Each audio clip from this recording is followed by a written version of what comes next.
Hello नमस्कार, welcome to inculcate learning. 12th class की NCERT का 4th चैप्टर हम कर रहे हैं। आज 4th चैप्टर कंप्लीट हो जाएगा। इसमें हमने साइकोलॉजिकल डिसऑर्डर के बेसिक की बात की थी फर्स्ट चैप्टर में। सेकंड चैप्टर में 4 पर्टिकुलर तरीके के साइकोलॉजिकल डिसऑर्डर्स जो हैं, जैसे मूड डिसऑर्डर, एंजाइटी डिसऑर्डर, उनकी बात की थी। ठीक है, आज हम बचे हुए जैसे सिजोफ्रेनिया है, सब्सटेंस यूज अब्यूज है, तो वो सब चीजें जो हैं, जो बचे हुए डिसऑर्डर्स मेंशन है आपकी बुक में, उनको डिस्कस करेंगे। This is presented by me Raveena. Videos informative लगे तो इनकलकेट लर्निंग को आप लाइक शेयर सब्सक्राइब कर सकते हैं। चलिए शुरू करते हैं। Major psychological disorders. ठीक है, सो हमने कल 4 डिसऑर्डर्स की बात की थी, एंजाइटी डिसऑर्डर, मूड डिसऑर्डर, और क्या था बाकी 2 आप कमेंट करके बताइएगा। ठीक है, अच्छा, सिजोफ्रेनिक डिसऑर्डर, अच्छा, सोमैटोफॉर्म डिसऑर्डर और डिसोसिएटिव डिसऑर्डर। देखा, मुझे भी याद आ गया। तो ये 4 डिसऑर्डर की बात की थी जी। उसके अलावा जो बचे हुए डिसऑर्डर्स हैं अपनी बुक में, शिजोफ्रेनिक डिसऑर्डर या शिजोफ्रेनिया जिसमें आ जाता है, बिहेवियरल और developmental disorder, substance use disorder. और सब्सटेंस यूज में भी किस तरीके के सब्सटेंस की बात हो रही है, एक तो अल्कोहल की बात हो रही है, एक हीरोइन की और एक कोकेन की। सो इन सबको आज जो है डिस्कस करेंगे। सबसे पहले आता है सिजोफ्रेनिया। सिजोफ्रेनिया जो है वो एक डिस्क्रिप्टिव टर्म है, यानी इसके अंदर हम कई साइकोटिक डिसऑर्डर्स को एक्सप्लेन कर सकते हैं जो कि पर्सनल लेवल पे, सोशल लेवल पे और ऑक्यूपेशनल लेवल पे चीजों को डिस्टर्ब करते हैं, बिगाड़ते हैं, अबनॉर्मैलिटीज आ जाती हैं। ओके, सो वो शिजोफ्रेनिया होगा। यानी एक नहीं है, ये बहुत सारे हैं। जैसे मूड डिसऑर्डर में भी पर्टिकुलर बहुत सारे थे ना, तो शिजोफ्रेनिया में भी बहुत सारे, मतलब ये ग्रुप ऑफ साइकोटिक डिसऑर्डर्स होता है। इट इज डेबिलिटेटिंग डिसऑर्डर, मतलब ये किसी के दिमाग को या बॉडी को क्या करता है, दिन प्रतिदिन वीक कर देता है।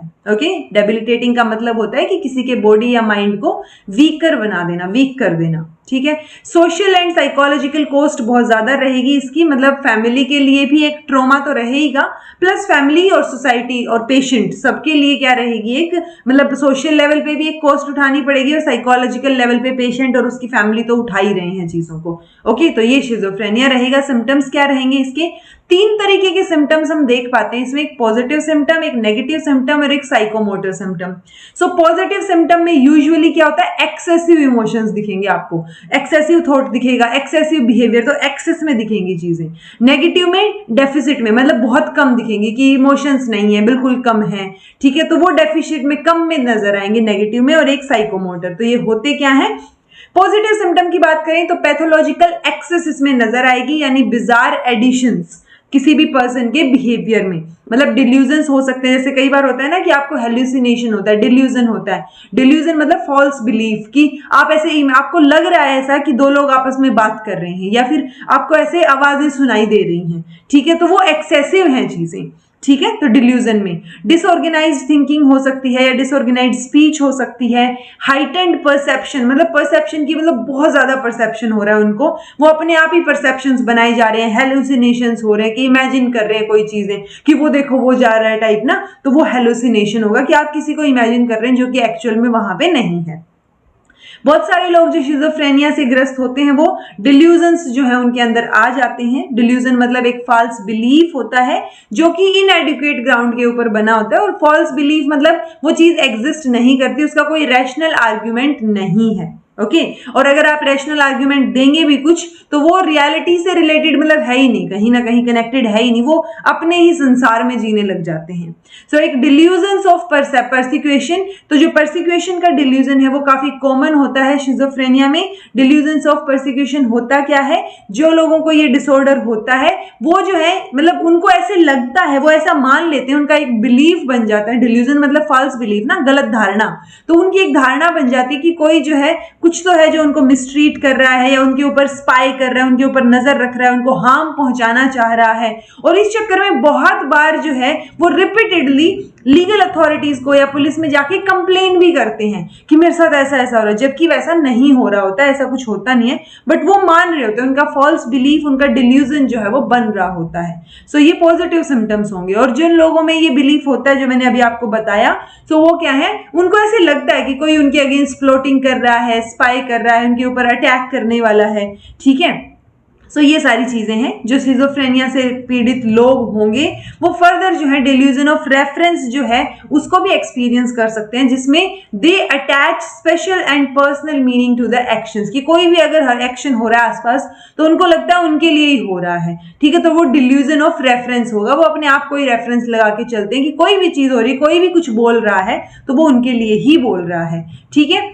फिर डिल्यूजन ऑफ ग्रैंडियर भी होता है जी, जिसमें लोग बिलीव करने लग जाते हैं कि वो बहुत एम्पावर्ड है, वो बहुत पावरफुल लोग हैं, ठीक है। वो बिलीव करने लग जाते हैं कि उनकी जो फीलिंग्स हैं, थॉट्स हैं, एक्शंस हैं, वो कौन कंट्रोल कर रहा है, कोई दूसरा कंट्रोल कर रहा है। ये डिल्यूजन ऑफ कंट्रोल में आ जाएगा। तो हमने 4 डिल्यूजन्स देखे हैं अभी अभी। एक है डिल्यूजन ऑफ परसिक्यूशन, जिसके अंदर हम वो इमेजिन करने लग जाते हैं, उनको ऐसे धारणा बन जाती है कि कोई जो है उनके ऊपर स्पाई कर रहा है, उनकी जासूसी कर रहा है, उनके ऊपर अटैक होने वाला है, डेलिबरेटली जो है उनके ऊपर चीजें होने वाली हैं, ओके।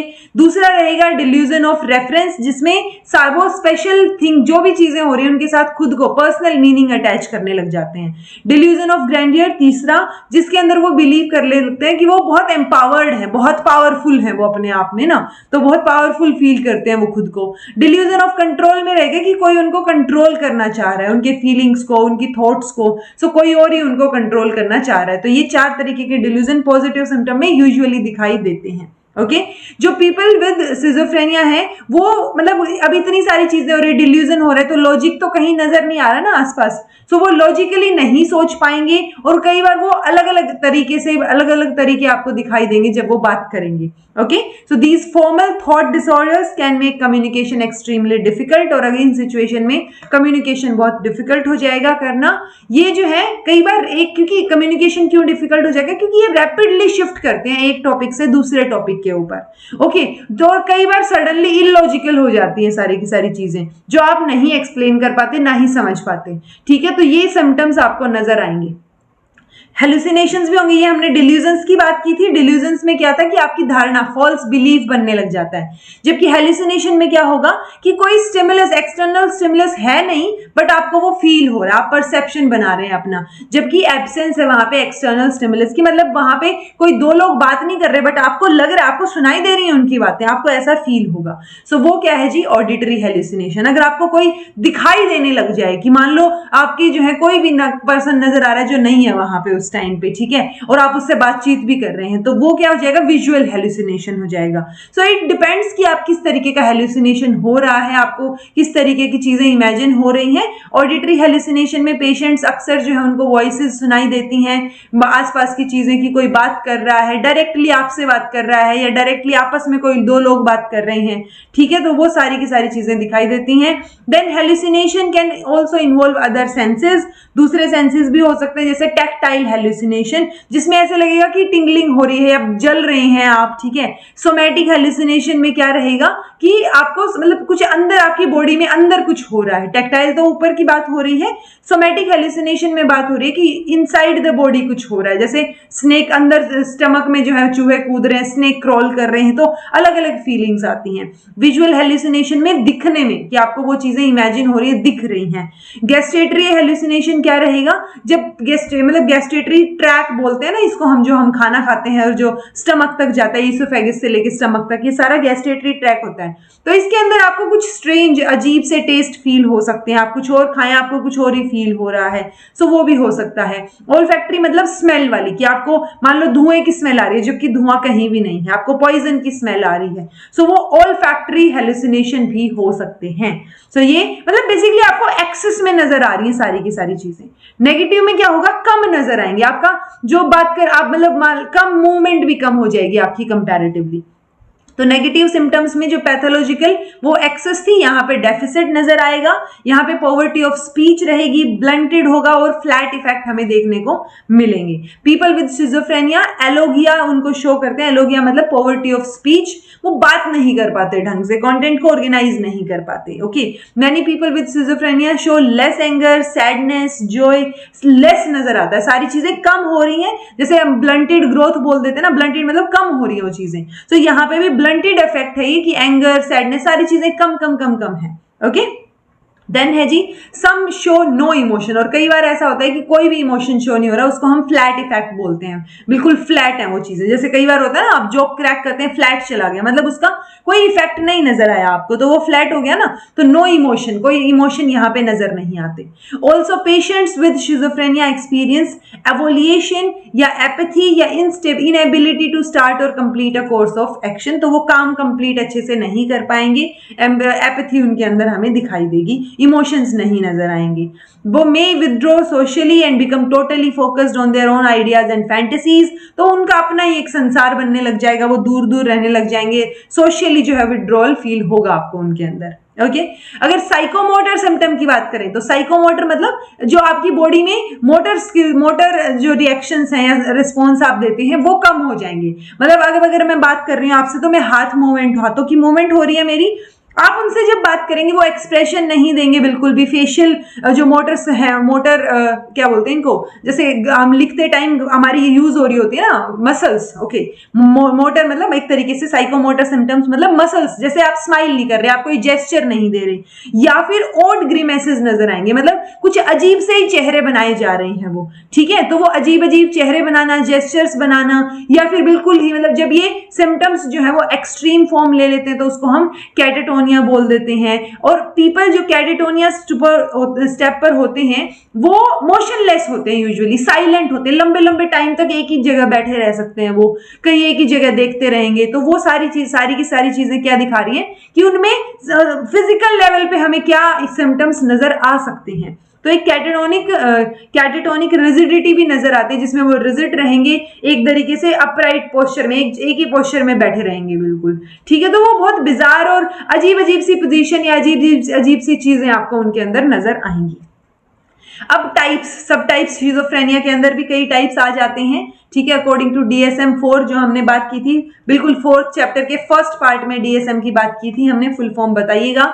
सब टाइप्स और उसकी कैरेक्टरिस्टिक्स क्या है। पहला है paranoid type, so paranoid type schizophrenia होगा ये, इसमें प्री ऑक्यूपेशन रहेगी with delusion and auditory hallucination. ये होते क्या है वो हम ऑलरेडी डिस्कस कर चुके हैं, तो हम सीधा बात करते हैं। अब कोई डिसऑर्गेनाइज्ड स्पीच और बिहेवियर और इनअप्रोप्रिएट अफेक्ट, ठीक है। तो इसमें यूजुअली डिल्यूजन्स और ये हॉल्यूसिनेशंस नजर आएंगे। देन यहाँ पे क्या रहेगा जी, डिसऑर्गेनाइज्ड टाइप में डिसऑर्गेनाइज्ड स्पीच रहेगी, यहाँ पे नहीं थी। ओके सो डिसऑर्गेनाइज्ड स्पीच रहेगी, इनअप्रोप्रिएट और फ्लैट इफेक्ट रहेगा, बट कोई भी कैटेटोनिक सिम्टम्स यहाँ नजर नहीं आएंगे, वो कैटेटोनिक टाइप में नजर आएंगे। ओके सो इट्स लाइक इन्होंने ये बोल दिया paranoid type, disorganised type, catatonic type. अब अगर कैटेटोनिक है तो उसी के अंदर कैटेटोनिक सिम्टम्स नजर आएंगे ना। तो डिसऑर्गेनाइज्ड में सिर्फ स्पीच का डिसऑर्गेनाइजेशन, बिहेवियर का डिसऑर्गेनाइजेशन दिखेगा।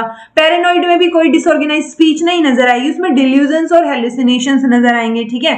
अनडिफरेंशिएटेड टाइप्स मतलब जो किसी भी इन तीनों टाइप में से फिट नहीं होता वो अनडिफरेंशिएटेड में आ जाएगा, अगर ये सिम्टम्स नहीं मैच कर रहे हैं तो। रेजिडुअल टाइप में हैज एक्सपीरियंस, जो एटलीस्ट एक बार तो उन्होंने शिजोफ्रेनिया का एपिसोड कोई ना कोई फेस किया हो, बट यहाँ कोई पॉजिटिव सिम्टम नजर नहीं आएंगे। रेजिडुअल टाइप में हमेशा नेगेटिव सिम्टम्स आपको नजर आएंगे। नेगेटिव में क्या था, डेफिसिट थी, पैथोलॉजिकल डेफिसिट था। ओके तो ये सब टाइप्स हो गए शिजोफ्रेनिया के। देन बात आती है बिहेवियरल और डेवलपमेंटल डिसऑर्डर्स की, यानी बिहेवियर में कुछ चेंजेस, कुछ सर्टेन डिसऑर्डर्स आपको नजर आएंगे, जैसे ADHD हो गया, कंडक्ट डिसऑर्डर हो गया और सेपरेशन एंजाइटी डिसऑर्डर हो गया। होते क्या है, अब इसे तो नाम से ही पता चल रहा है, attention deficit hyperactivity disorder. Okay ये हम आगे अभी पढ़ेंगे भी, जिसमें पर्टिकुलरली अटेंशन नहीं दी जाती, मतलब अटेंशन उसके ऊपर उसकी कंसंट्रेशन नहीं होती है एक जगह, अटेंशन आप एक जगह पे दे ही नहीं पाते। जैसे कई बच्चे ऐसे होते हैं जो कि एक काम में उनका मन नहीं लगता, वो डिस्ट्रैक्ट हो जाते हैं बहुत इजीली, उनको कोई और काम देना पड़ता है या उनको पार्ट्स में काम डिवाइड करके देना पड़ता है, तो वो अटेंशन डेफिसिट हाइपर एक्टिव होंगे, वो एक जगह पे शांति से नहीं बैठ सकते, ठीक है। कंडक्ट डिसऑर्डर में कि आप क्या करते हैं, मोरली आप कैसे हैं, वो डिसऑर्डर रहेगा। सेपरेशन एंजाइटी में ये यूजुअली मदर या फादर से होती है, पेरेंट्स से होती है, कि जब बच्चे को अलग किया जाता है, मान लो उसको स्कूल भेजना है बट वो रो रहा है, उसको नहीं जाना है, तो वो सेपरेशन की एंजाइटी होती है उनके अंदर। ओके तो अगर क्लासिफिकेशन देखें तो यूजुअली 2 फैक्टर्स जो है आइडेंटिफाई किए गए हैं बच्चों में स्पेसिफिकली, क्योंकि बच्चों के और अडल्ट्स के डिसऑर्डर्स अलग रहते हैं। तो ये एहनबेक ने जो है 2 फैक्टर्स दिए, एक्सटर्नलाइजेशन और इंटरनलाइजेशन।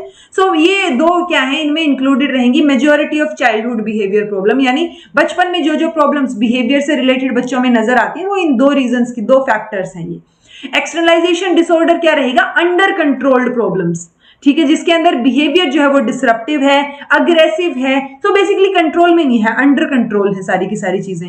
यहाँ पे क्या है, ओवर कंट्रोल्ड है। ओवर कंट्रोल्ड मतलब कि बिल्कुल ही चुप है, डिप्रेशन है, बात नहीं कर रहे हैं, कोई गुस्से वाली चीज नहीं है, यहाँ एंजाइटी हो रही है, डिस्कम्फर्टनेस हो रहा है, ठीक है। हो सकता है कोई और उसको एविडेंस ना कर पाए बट हो रहा होता है, ओके। सो इंटरनलाइजेशन डिसऑर्डर मतलब इंटरनली है वो सारी की सारी चीजें और बच्चा चुपचाप बैठा है। लेकिन एक्सटर्नलाइजेशन डिसऑर्डर में क्या रहेगा, वो एक्स्ट्रा चीजें आपको एवर्सिव बिहेवियर, अग्रेसिव बिहेवियर उसका नजर आएगा। सो ओवरऑल हम 3 डिसऑर्डर्स की बात करेंगे जी अभी।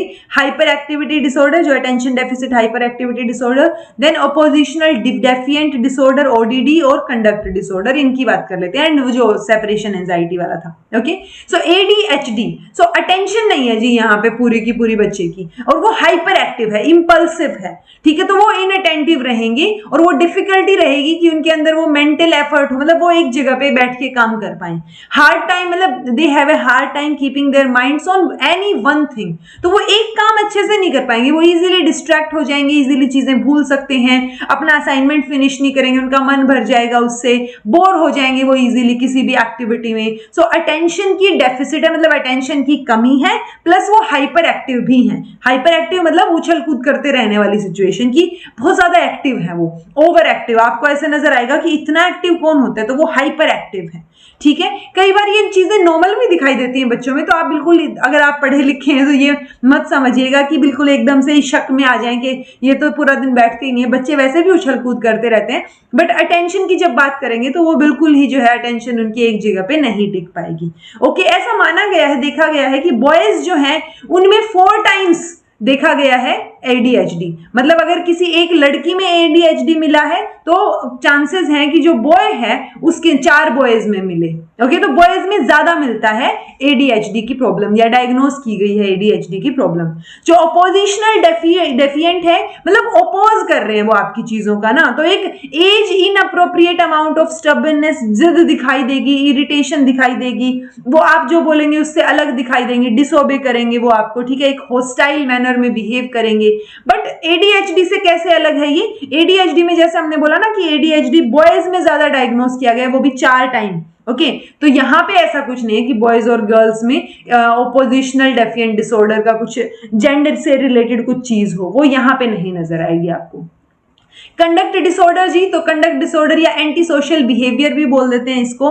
इसका मतलब है कि एज इन अप्रोप्रिएट एक्शन, कि जैसे सोसाइटी आपसे एक्सपेक्ट कर रही है आप वैसा नहीं कर रहे हैं, यानी आपकी एज के अकॉर्डिंग जो आपसे एक्सपेक्ट किया जाए, जब आप उससे अलग करने लग जाए तो वो कंडक्ट डिसऑर्डर हो जाएगा, okay. Behaviours typical of conduct disorder include aggressive actions, यानी जिद करना, गुस्सा करना बहुत ज्यादा, ठीक है, थ्रेटन करना किसी को, पीपल को या एनिमल को हार्म करना, किसी चीज को, प्रॉपर्टी डैमेज कर देना, ठीक है। सो वो सारे क्या है, कंडक्ट डिसऑर्डर। जैसे मान लो कोई बच्चा है बिल्कुल इतना जिद्दी है वो कि उस बार बार जो है कुछ ना कुछ चीज उठा के फेंकता रहता है, तोड़ता फोड़ता रहता है, प्रॉपर्टी को डैमेज करता रहता है, ठीक है।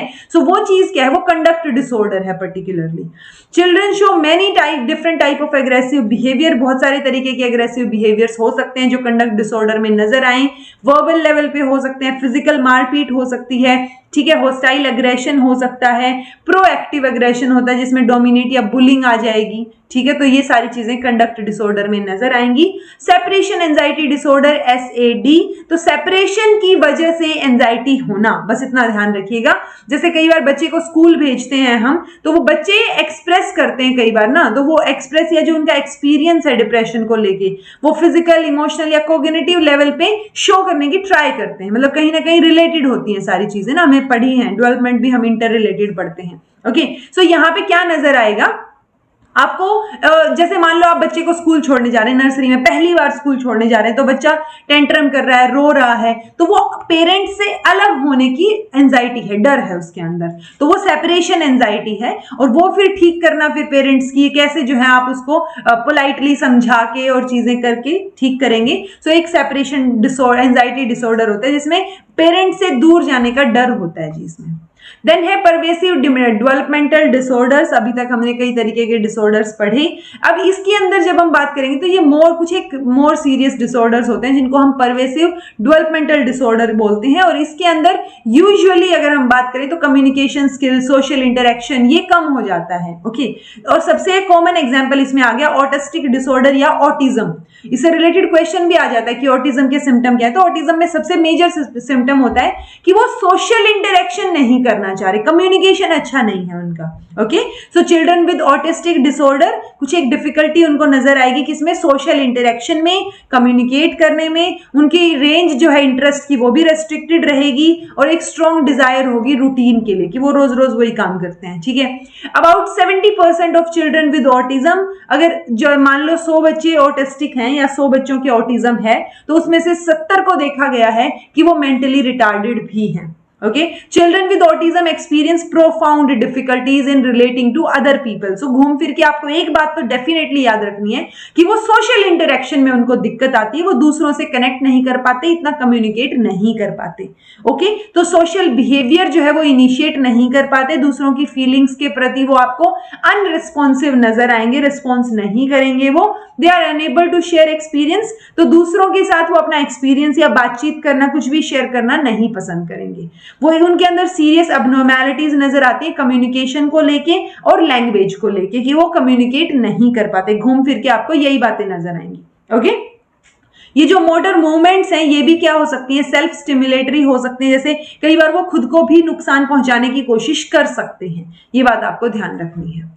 देन है जी बिहेवियरल और डेवलपमेंटल डिसऑर्डर। सो बिहेवियर में क्या चेंज आ रहा है, तो ये हम ऑलरेडी हमें पता है, हमने 11th क्लास में भी पढ़ा है, एनोरेक्सिया नर्वोसा और बुलिमिया नर्वोसा और बिंज ईटिंग। तो एनोरेक्सिया में क्या रही है, बेसिकली इमेज से रिलेटेड ही है दोनों के दोनों।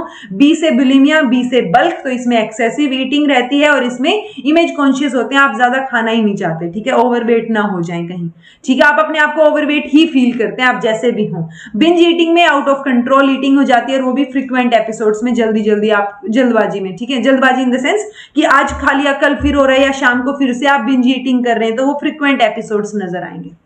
देन आता है जी सब्सटेंस यूज डिसऑर्डर। तो दो चीजें, एक सब्सटेंस के ऊपर डिपेंडेंस है और एक सब्सटेंस अब्यूज है। तो जब सब्सटेंस डिपेंडेंस है मतलब आपको इंटेंस क्रेविंग हो रही है अंदर से कि आप वो चीज लें। ओके, विड्रॉल सिम्टम्स नजर आएंगे आपको, टॉलरेंस नजर आएगी, कंपल्सिव ड्रग टेकिंग नजर आएगी, मतलब आपको अंदर से फील हो रहा है कि लेना ही है वरना आप शायद जी भी नहीं पाएंगे। और वो जो चीज, वो ड्रग आप ले रहे हैं वो जो है क्या कर सकती है, आपकी जो मतलब वो होता है ना आपके मूड या कॉन्शियसनेस, कि आप जब तक आपने ड्रग नहीं लिया आपका मूड बहुत ऑफ है, आप सोच भी नहीं पा रहे हैं। ठीक है, इंडिविजुअल की कॉन्शियसनेस भी नहीं है। सो कई बार जो है जो सब्सटेंस आप लेते हैं उसमें एबिलिटी आ जाती है, वो आप इतने एडिक्टिव आप उसके हो जाते हैं, डिपेंडेंट उसके ऊपर हो जाते हैं कि वो सडनली आपका मूड भी चेंज कर सकते हैं, आपकी कॉन्शियसनेस भी वापस आ जाती है सडनली और आप अच्छे से सोचने भी लग जाते हैं। बट सब्सटेंस अब्यूज क्या हो जाएगा, जब सिग्निफिकेंट एडवर्स कॉन्सिक्वेंसेज और इफेक्ट हमें नजर आए उस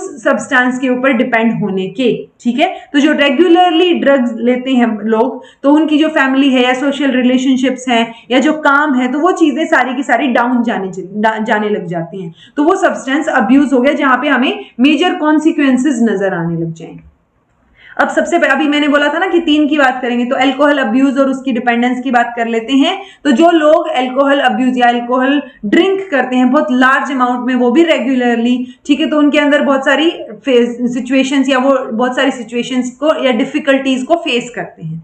ठीक है, eventually drinking interfaces with their social behaviour and ability to think and work. तो काम के ऊपर भी, उनकी सोचने की क्षमता के ऊपर भी बहुत इफेक्ट पड़ता है। और ये सारी चीजें जो आपने आज तक देखी होंगी ना, या मूवीज में कहीं देखी होंगी कि अल्कोहल की वजह से क्या क्या होता है, वही यहाँ पे इफेक्ट नजर आएंगे आपको। Okay, they also experience withdrawal responses. जब वो शराब पीना बंद कर देंगे तो विदड्रॉल रिस्पॉन्सेज नजर आएंगे कि आपकी बॉडी मांग रही है वो चीज, ओके, क्योंकि आप एडिक्टिव हो चुके हैं। अल्कोहल जो है वो मिलियंस ऑफ फैमिलीज को वो क्या कर सकता है, डिस्ट्रॉय कर रहा है एक्चुअली ना, कर रहा है अभी भी। तो इंटॉक्सिकेटेड ड्राइवर्स जो है उनकी वजह से क्या हो जाता है, रोड एक्सीडेंट हो जाते हैं जो पी के चला रहे हों, ठीक है।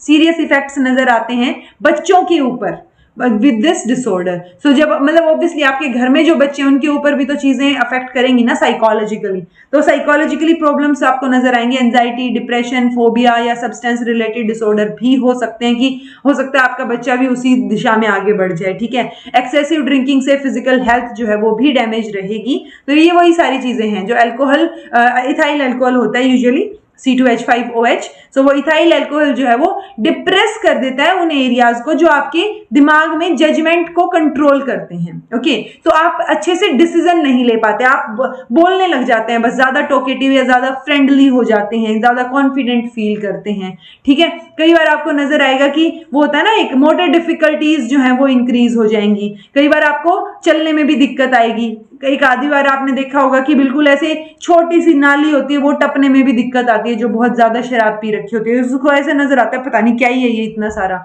ठीक है। तो वो मोटर लेवल पे भी डिफिकल्टीज आपको नजर आएंगी।